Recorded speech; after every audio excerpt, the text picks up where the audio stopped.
Let's get your questions answered. I'm Ashley Kerr, and I'm here with Tony J. Robinson. And welcome to the Real Estate Rookie Podcast, where every week, 3 times a week, we bring you the inspiration, motivation, and stories you need to hear to kickstart your investing journey. Today, we're going back into the BiggerPockets forums to get all of your questions answered. Now, guys, if you're listening to this podcast, you should also be in the BiggerPockets forums because that is the place to go to get quick answers to all of your most pressing questions. Now, in today's Rookie Reply, we're going to be talking about how to build a real estate team for your investing portfolio, whether or not there's a real estate crash coming, a tenant who terminates at least after 8 days and how to handle that, and what is the absolute best exit strategy to pay partners on a deal. Yeah, so Tony, I'm in the general real estate discussions in the BiggerPockets forum. So I wanted to start here and just pick one of these questions to start with. Yeah, so I've actually got one from Carlo here, and he asks, I'm curious how people here built their teams. Was it just through the BiggerPockets resources like Agent Finder, referrals? What were some of the questions you asked to be able to determine if this person was someone you'd actually want to work with? Thank you in advance. And well, I guess maybe first let's define who should be on someone's team as they're just getting started. So for our rookies that are out there, Ashley, what are some of the folks that should be adding to their team as they look to get started? Well, first of all, there's tremendous resources on BiggerPockets. So if you go to biggerpockets.com/teams, you can find all the different team members that you need and how to find them in your market. So it's definitely a shortcut. So highly recommend connecting there. But for the team members that you do need, let's start with a real estate agent or a wholesaler, somebody who's going to help you find a deal, okay? Then the next, you're going to need your lender. If you're using financing, maybe you're using hard money, whatever it may be, if you're using some kind of financing, you need that lender to be able to close on the deal. The next is, what is your strategy? Are you going to be doing a rehab on the property? Then you're going to need a contractor. If you're going to be managing the property, whether short-term, mid-term, long-term rental, you're going to need a property manager for the property. Or if you're going to self-manage, then you take on that role. Or if, you are handy, maybe you're going to take on the role of the contractor too. But you should still understand the key components of people that you do need on your team. And then also in some states to close, you do need an attorney to actually do the closing for you. So you can add an attorney, then maybe even a title company onto there too, if you're in a non-attorney estate. There's a lot of different ways you can go about finding all of these people. But honestly, I think Carlo hit on an amazing place to start for all of these, right? So BiggerPockets, like you said, or was it biggerpockets.com/team? Yeah, teams, right? And that'll get you in touch with agents, lenders. I think BP just launched their property manager finder as well. So there's a lot of different folks you can reach out to just through BP directly. But say that you've maybe tapped out those resources and for whatever reason you can't find someone. I do believe that the second best option would be going after referrals. So if there are investors that you know, either in your own backyard or in whatever market it is that you're focused on, I would lean into those folks to say, hey, who should I be working with? Right. And usually investors, they know agents, they know lenders, they know folks. Like if you ask me for folks in the markets that I invest in, I can give you a good list of people to go talk to. And I'm sure if I wanted to go into Buffalo and, find a good agent or a lender, Ashley could point me to someone in that direction as well. So I think there's an incredible amount of value in going after referrals from existing real estate investors. Yeah. Or even like I started out with just a referral from my parents. My first real estate agent was my parents' friend and a family friend. And she has never invested, never had a property, but I still use her to this day for, as my real estate agent. So there are definitely resources right within your network that maybe you don't even realize. Like, I'm pretty sure I probably didn't even know she was a real estate agent until I started looking for a property to buy. So once again, that goes back to telling everyone and anyone what you are trying to do. I think one other place to go for referrals as well, because say maybe you don't know anyone yet who's investing in real estate in your market because you're super brand new, which is totally fine. I would say going to a local Facebook group is a great place, right? Most markets have some sort of Facebook group for investors. And if you go on there and just search for the word lender, agent, people may have posted there, or just go on there and post and say, hey, my name's Tony. I'm looking for my first deal and I'm looking for a good referral on an agent or a lender or a contractor, whoever it may be. And so he reaches out to you. But I think local Facebook groups are a really great place to go. Yeah. And kind of the last part of this question was, what are the questions you can ask to be able to determine if this person is a good fit for you to work with? And I think a great idea is to kind of give the person a task, but very subtly, as to, can you send me more information on that? And I think the follow up and the communication that happens after that initial phone call or that initial conversation will tell a lot about the person. So maybe you met the person face to face and you're at a showing and you say, could you actually send me the comparables for that property? How quickly and timely are they getting that over to you? Do they even send it to you, or just, brush you aside and you're not that important to them as a client? Or even a lender, could you send me like an example of what interest rates are at today? If I purchase a house for 500,000, like if I close today, what would they be? Could you email that over to me? I just would like to look at it, or your different types of loan products. So I think that is definitely a telltale sign as to how, quick they are to respond to you and to communicate with you, that they take the time to actually do that. Because if someone doesn't really care that much about you as a client, then it's not going to be a priority for them to send you that information or to get it to you. Yeah, I love that. Ask giving them some micro commitments to try and keep before you jump into the big one. And I think one question that I do usually like to ask as well is just trying to get a sense of how often they work with real estate investors. And again, the question isn't, do you work with real estate investors? Because everyone's answer to that will be yes. But it's like, if you're talking to an agent, say, well, how many transactions did you close on last year? And they'll say X. And I say, okay, well, of those, how many were real estate investors? And that's how you'll really get a sense of what percentage of their business is coming from folks like you who are looking to do this as an investment, as opposed to, first time home buyers, because that buy box and that strategy is very different. The last thing I'll kind of add to this piece as to kind of finding, team members is also not only how quickly they communicate to you and, but how long you get a well with them too, but also think about what is important to you. Why do you need this team member? Okay. I've refused to get my real estate license. I just don't want to sell houses. I don't want to have to show the houses I'm selling. I don't want to have to do the paperwork. I don't want to have to fill in a contract. That is important to me, and a real estate agent will do that for me. But the biggest thing is how timely they can get me into a property. Awesome, guys. So stay tuned, because in a moment here, we're going to discuss a tenant who terminated their lease after 8 days of moving in and whether or not a crash is coming for the real estate market. So stay tuned. But first, we're going to take a quick break to hear a word from our show sponsors. All right, guys, welcome back. So Ash, how about you? What question sticks out to you from the forums? So I'm looking in the general landlording discussion ones, and Brendan writes, hello all. I had my first tenant sign a 12-month lease agreement at my property in Alabama on July 1st. So congratulations.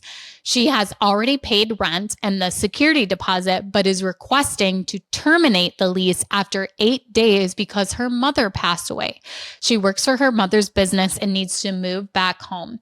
I have read that my tenant is responsible for paying the rent until a new tenant is found. What should I do with the security deposit? Are there any other charges or legalities I should know of?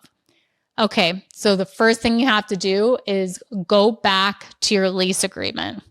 What does the lease say? So I'm thinking he said, I have read that my tenant is responsible for paying the rent until a new tenant is found, which is very common in lease agreements to have that clause in there, which is a great one. But you have to be proactive. So usually there is law in your state stating that you have to proactively list and solicit new applicants into your property. You can't just let it sit for the remainder of the lease and say, oh, sorry, don't have a new tenant yet. So in this question too, I had seen you asked about the security deposit. So we do refund the security deposit because we don't want to say, and this used to be in the lease agreements where we would say you forfeit your security deposit, because then that gives them no reason to care about the state of the unit when they leave if they already know they're forfeiting their security deposit. It really depends on what your lease agreement says.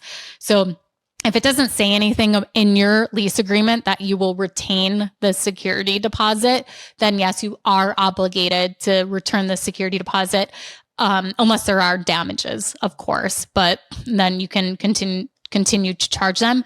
But here's one thing I wouldn't do is if, say the apartment becomes vacant for, it's vacant 1 month and they owe you 1 extra month's rent until you got a new tenant in place, I would not refund their security deposit until they've paid for that 1 month's rent too, because or else you may never see them again and they'll never pay that extra month. I guess let me ask, I guess two questions, right? And I don't know the answer to this. Maybe you can educate me actually, but say Brendan doesn't have any language in his lease about early termination. What then takes precedence? Is it just, hey, we're going to make something up on the fly, or what happens in that situation? And I know you don't know for Alabama, but say that was the case in New York, like what would happen? Yeah, honestly, I don't know if there's like an exact specific law, but I would believe that you are in a contract, you are in a lease agreement, and you could take them to civil court and put a judgment in for, the time that they haven't paid. So, but also think about it too, as to like, if they move out and they stop paying and they still have, 9 months left on their lease, you would, they've vacated or whatever, you can go and place a judgment against them for the money owed. But you would have to wait until the 12 months is up.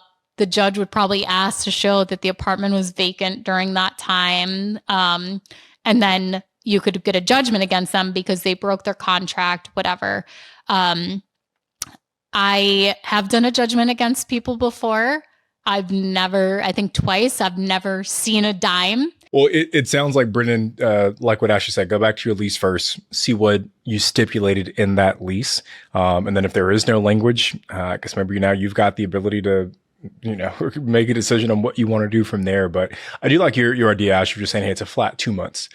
And I'm assuming, did you go with that number because you feel confident that most of your units you can re-rent within that time frame? It was more because the standard had always been 1 extra month's rent. That was the time for us. And then the security deposit retained, like you just forfeited it. So it was really just because that was how it's always been. So it just, instead of doing the security deposit, it's 2 months. So you said this last unit that was like 9 days or something like that. I mean, is that typical for you? Like if someone does need to vacate early, or are you usually renting it like pretty quickly? Yes, we're renting so fast that people are getting pissed because they'll schedule a showing and then we cancel their showing because it's already rented. But usually move-in dates most people are moving in the first of the month or around that. So like, it really depends on the unit. If we can show the unit before the person is moving out because it's in great condition, then we can line them up pretty back to back. But if we need some time to do, patch up paint or do some things to it, then we don't show it until it's done. So that's where, like maybe we'll take a week to kind of do those things. Then we start showings right away and then, we'll get someone in. So I would say like 30 days max is what our vacancy is if we have to do some renovations to it. Yeah. So 2 months should more than cover whatever that missed time is. Yeah. If you guys love talking real estate like we do, head over to the BiggerPockets forums. This is where I was able to triple my real estate portfolio because I found the BiggerPockets forums and I was able to connect and network with other investors, ask questions and answer questions. It also made me realize like, wow, I actually know some things about real estate. So head on over to the forums, ask your questions, and we may pick yours to be on the show. If you're loving this episode, please hit the follow button on your favorite podcast platform so you're notified of new shows, and it gives us a higher ranking so we can reach more people in the real estate world. Okay, Tony, back to the BiggerPockets forums. You want to go into the markets and trends discussion? Yeah, I do. I actually see a good question here from Nate. And he says, is a massive real estate crash on the horizon? Experts are divided, but what do you think? Are there warning signs suggesting caution for potential buyers and investors? Nate, I think you hit on a really important point in your question, is that there are a lot of divided folks on this topic. But I think what's maybe more important is defining, what do you mean when you say massive real estate crash? So different assets are being affected in different ways, and different assets in different locations across the country are being impacted in different ways. Like there are some markets where maybe multifamily is seeing rents come down. Office obviously is being hit pretty hard in a lot of places right now, but things like light industrial, small warehouses and distribution centers, those are doing incredibly well. So it really varies on the asset class and the location. But I think what Nate is alluding to here with this question is, are we going to see something like what we saw in 2008, where, there's a bunch of people underwater, massive sell-off, and this big correction in the actual value of the homes? And this is my take, and I'm curious to hear what you think, Ash, but my take is that we will not see anything similar to what we saw in 2008. And the biggest reason why is because the lending practices have changed tremendously. Like, we're not seeing these no-doc loans where people can go in and fog up a mirror and get approved for $1 million mortgage. Like, that's not happening anymore. And folks just have way more equity today than what they had in 2008 as well. So even if people were forced to sell for whatever reason, if you bought, pre-COVID, which a lot of people did, or pre-2021 even, you've got a lot of equity right now built up in your home, so you can still sell and be profitable. So I think the things that drove the market crash for real estate in 2008, those same things are happening today in 2024. So on the Real Estate Rookie Bootcamp, we had Dave Meyer on yesterday, and such a wealth of information. He's one of the hosts of On the Market podcast with BiggerPockets. And I'm so enlightened by him every time. I learn so much. But he was talking about, a lot of people have this misconception that when there's a recession, that it will affect the housing market and cause a crash. And he said that's not the scenario. Like, they're not correlated, actually. And so he said that, understanding the difference, that if there is a recession, that doesn't mean that the housing market will crash. And so there seems to be more of a recession than actual, he didn't say this, but from what I've seen and what I've heard, is that more of a recession trend than actually having a real estate crash on the horizon. But a big impact of this, if what will happen, is based on the election as to who will be elected president, because different tax policies and different laws that will be enacted will impact everything else. So, for example, if, interest rates are brought down, then inflation will increase, and vice versa. So there's all these economic factors that will, come into play based on the policy. So I think the political play will make a big impact on what actually happens with the market. But I agree with you, Tony. I don't see a massive real estate crash. I think like you said, different asset classes will be affected. I see all the time headlines about multifamily syndicator, getting their property foreclosed on, or they're not making payments to their investors and they're not being honest. If you go in the BiggerPockets forums, you'll find all this juicy gossip of what's happening in these syndications that people invested in. So I definitely agree. It will depend on the asset class for sure. I guess the question isn't, should I be investing today, but it's, how do I adapt my strategy so that it makes sense to invest today? So I think that's a great point to bring up. I think about what strategy you're doing. So not only what asset class, but what strategy. If you're doing a flip and there is a market crash, that's where you're in big trouble. Or if you're doing a BRRRR and you're planning on refinancing and there's a big crash and now, all the comps are not what you thought they were going to be, and you can't refinance for as much as you thought you were going to be able to. So that's definitely where it can affect you more but if you're going to sell the property, that's where you can get into trouble. But if you're planning on holding this property for 10, 20, 30 years, you're going to have mortgage pay down. You're probably going to have, at least a little appreciation. And yes, there will be capital improvements, repairs, and expenses that come up for the property along the way. But if you don't need this to sell the property, what do you care what the comps are doing and what other properties around you are doing? So, if you buy a property 3 years later, there's a market crash and your property isn't worth what it was then. If you don't need to sell it, it doesn't matter. Ride the market out and keep holding your property for the next 10 years. And if you look at the historical, history of, property value, they tend to increase even, if there are ups and downs, like even, you look at the historical chart, you'll see there's dips, 2008 or whatever. But if you bought that property 30 years before 2008, that is still going to be worth more than what you bought it for the 30-year priors, even when there was that market crash. So looking at the data can kind of give you that sense of security, but I think that's the great thing about buy and hold, but also understanding that if there is a market crash, there's an affordability problem where if you do have the nicest, the luxury townhomes that you're renting out, that you're going to have a really slim tenant pool because people won't have the discretionary income they did. And that's where you can get into trouble, as if you're not in that affordability bubble, I would say. And that's why, honestly, even for me, I should have, I've been thinking about if we ever did dip our toes back into the world, and I think at one point we will, of traditional long-term rentals, I would really want to focus on affordable housing of some sort, because I feel like that's where the biggest need is. And I don't know if it's necessarily doing Section 8 or something like that, but even if it's I'm only going to do rent by the room type long-term rentals, because folks can get into the places that are typically more expensive but at a fraction of the cost, right?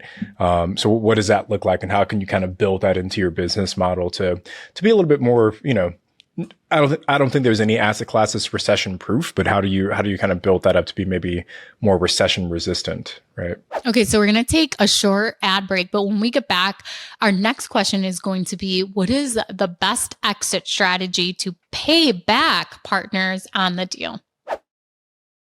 Welcome back. So Ash, I'm looking at the BRRRR discussions, and here's a question from Kieran. Kieran says, so my parents are buying my first fixer-upper for me, all cash, in their name. Now, we've created a contract that states I have to pay them back within 2 years via a refi to get it out of their name and into mine. What would be the best way to go about this? HELOC, cash out, or any other strategies? What is a good exit strategy? I would ask your parents if they want to be the bank and they want to make interest on you and do some kind of seller financing. It wouldn't technically be seller financing, but if they want to be your private money lender, and ask if they want to actually make payments. Because I don't think he's making payments right now, right? He has 2 years. It doesn't say so. He has to refi. So I would first throw out that option and say, Mom, Dad, what if instead of just paying you back the cash, what if I paid you this lump sum now of maybe the next 2 years you save up 20 grand or whatever, and you say, I'll pay you this 20 grand. And then I will pay you monthly payments at 5% interest over the next 15 years or something like that. You might as well throw it out there and see what they say. If they say no, then okay, moving on. But the best way I think to go about this would be to do a refinance, so a cash out refinance, because you'll get the best interest rate and you'll get the lowest payment by doing that. If you go and get a HELOC on the property, you're going to maybe have a fixed rate for sometimes they'll do an introductory rate for the first 6 months. Your interest rate's only 3% or whatever, but then it's variable. So you don't know exactly what it's going to be.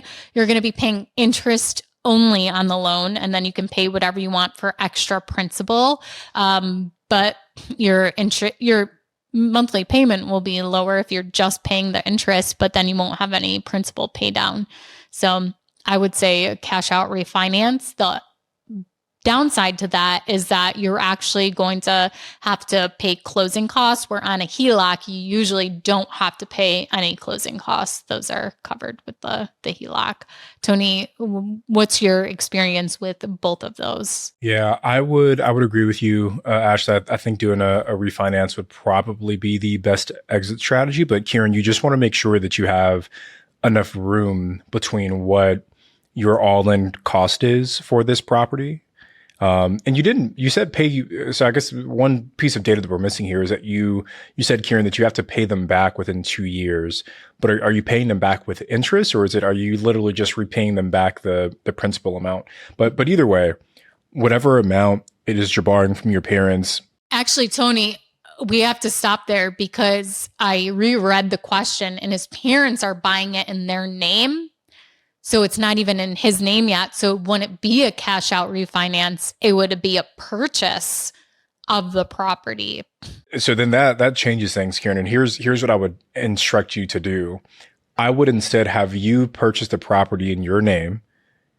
Let your parents be the lenders on record. So that way there's a note between you and your parents for the amount of the purchase.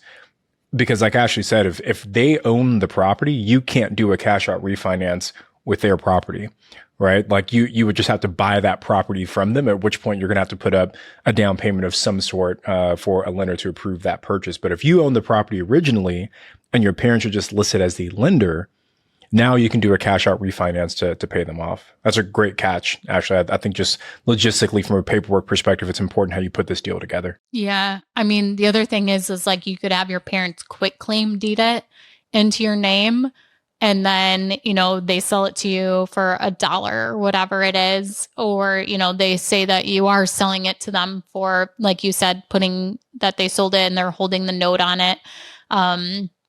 But you could, and then you can go to the bank and do the cash out refinance, but you have to make sure you have your lender lined up, because a lot of lenders have a seasoning period where after you purchase the property, in order to do a refinance, you will need a seasoning period.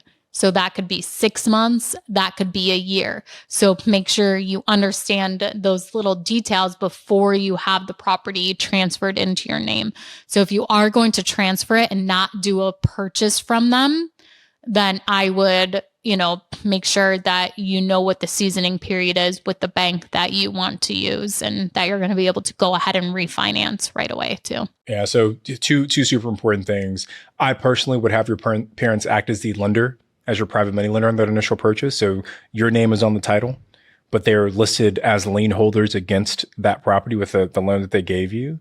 And then second, I would just make sure that your all-in cost, so your purchase price, any rehab, is less than about 75%, maybe even 70% of whatever you project that property to be worth afterwards. So two super important things to really nail that exit strategy. Unless you're planning on like house hacking this property and you're going to live in it, then I would go and look for like an FHA loan product or something like that, where you're going to only have to pay 5% down and you're going to be able to finance 95% or even 3.5% put down and finance more of it, the property that way, and probably get a really good interest rate too. That's if you're house hacking going to live in it for a year. Yeah. If he did go that route, he could also maybe get a credit. If his parents do buy it, then he could get a credit from his parents at closing to cover whatever his down payment and closing costs is. So then he could technically still get into it for zero, right? And you know what? That's true. Like his parents could sell it to him for whatever they wanted to, but then they would also pay the capital gains on whatever that amount is on that property too, because it's not their primary residence.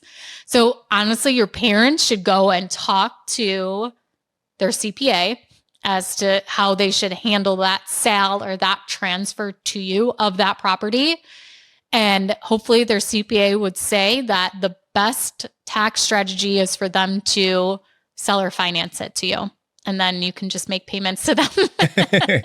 And that's the easiest way. Yeah. But it's all serious. That is a huge tax advantage when you are selling a property and don't want to pay this capital gains. Okay. Well, if you guys have a question you'd like to ask, make sure you head over to the BiggerPockets forums. You can find that at BiggerPockets.com/forums and submit your question, and we may pick it to be on the show. I'm Ashley and he's Tony. Thank you so much for listening, and we'll see you on the next episode. This BiggerPockets podcast is produced by Daniel Zarati, edited by Exodus Media, copywriting by Calico Content. I'm Ashley, he's Tony, and you have been listening to Real Estate Rookie. And if you want your questions answered on the show, go to biggerpockets.com/reply.